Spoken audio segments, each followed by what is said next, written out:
Well, the Dodgers have had a lot of great prospects in their farm system for years, but the one young pitcher that you kept hearing about years and years ago was Walker Buehler. He's now been a Dodger for several years, but now the nation's finally catching up to him. He has had minimum 5 starts, the highest strikeout ratio in the history of playoff baseball. That counts like Babe Ruth and stuff. He can throw really hard. He is one of the great young Dodgers in that 25, 26, 27-year-old range. He was also great at Vanderbilt a few years ago, won a championship there. I remember watching that on TV. And Walker Buehler of the world champion Dodgers now joining us live, the All-Star. So it's interesting. They always talk about analytics, and I like analytics. But I always say I also like manalytics, which is in big postseason games, I'm not going to walk up to Blake Snell or Walker Buehler and say, yeah, my data book says I've got to get rid of you. Were you even a little surprised? Because everybody knows Blake is just a monster, throws filthy stuff. Were you surprised Tampa took him out?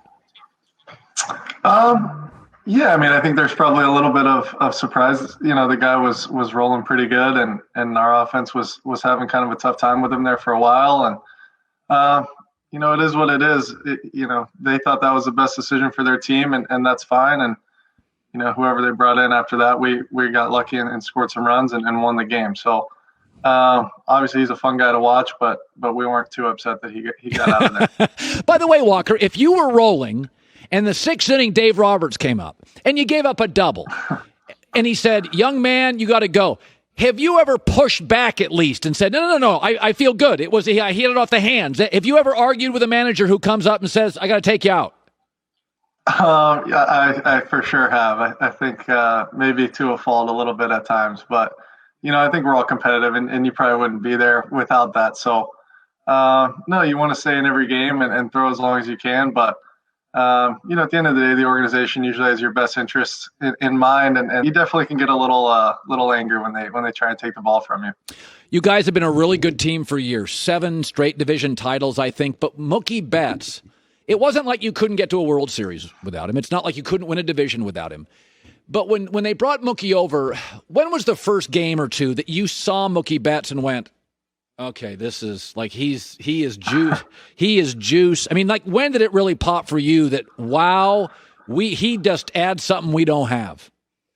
Yeah, you know, he's a guy obviously we had some familiarity with playing Boston in the World Series a couple of years ago, and you know, he's just a special baseball player. I think the biggest thing for us, or the first thing I can kind of remember, was we played in Arizona and early in the year, and there was a ball kind of in the corner like the one he just hit on there, and he caught it and threw the guy out at third, and we're like, oh, like this is kind of different, you know. But we had Cody make his MVP run and made a lot of plays like that last year. So to watch those two guys now, you know, last year was Cody and this year was Mookie that was doing stuff every day that we just didn't really comprehend at the time, but we're glad to have him on our side.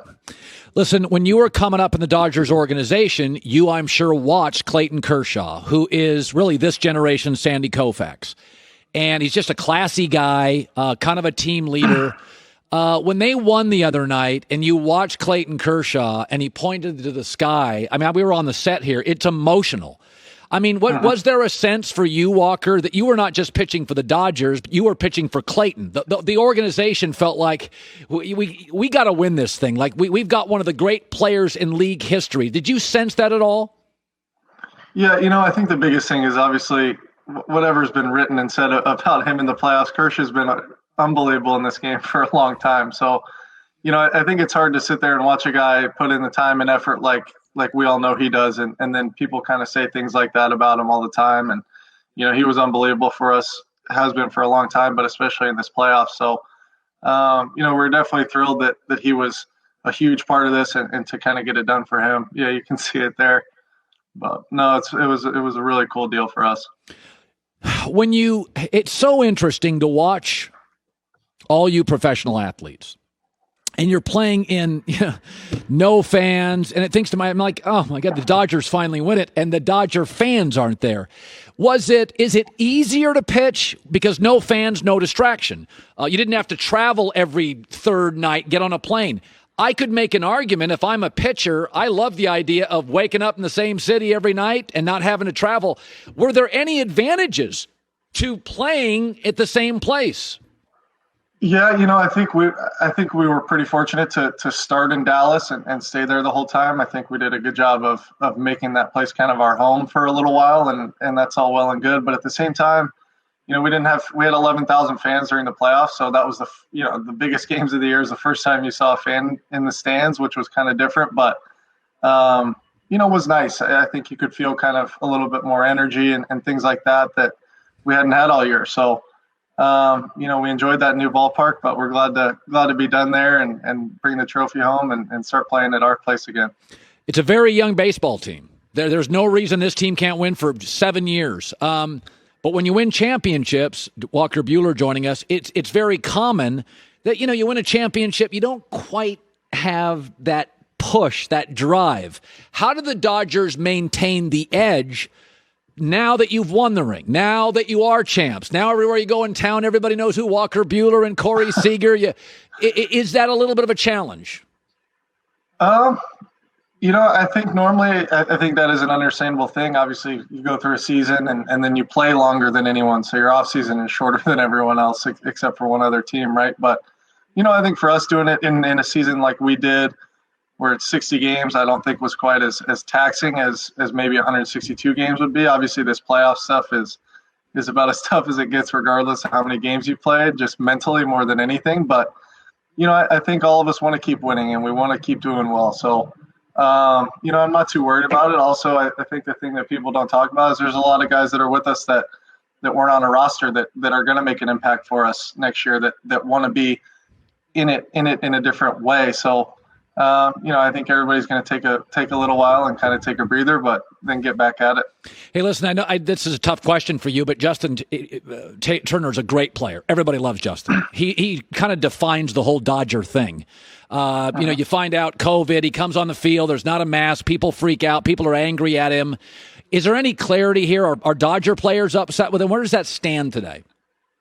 No, I think obviously this stuff's kind of above my pay grade. We're just out there to try and win. But, we saw him come off the field. You kind of hear what happens. And he's been such a big part of our culture and our team for so long. I think it's hard to say, you can't come out on the field and take a picture with the trophy with his wife and his teammates and things like that. So, I know he's symptom free and feeling good. And I think that's the biggest, most important thing. And, we're all through the country kind of dealing with this thing, and it just so happens that it happened to us during Game 6 of the World Series. But, we held up the trophy, and we'll deal with the rest after that.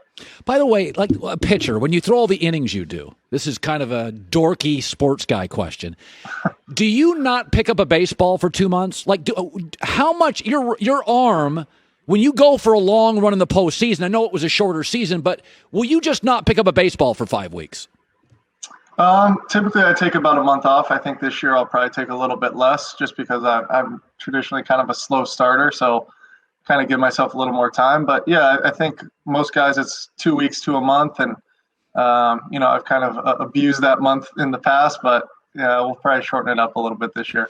Could not be happier for you. An amazing organization. They build it the right way, folks. It's farm system. They're patient. They develop their stars. They dabble in free agency, but it's built the right way. Walker, you're going to have already an amazing career. Congrats. Happy for you. And go get another ring. Thanks, man. All right. Thanks, Colin. I appreciate it. Yeah. Hi, everybody. Thanks for watching. Subscribe here to get the latest from the show. Also, be sure to check out more of the best clips from The Herd or go watch a few segments from other shows on FS1.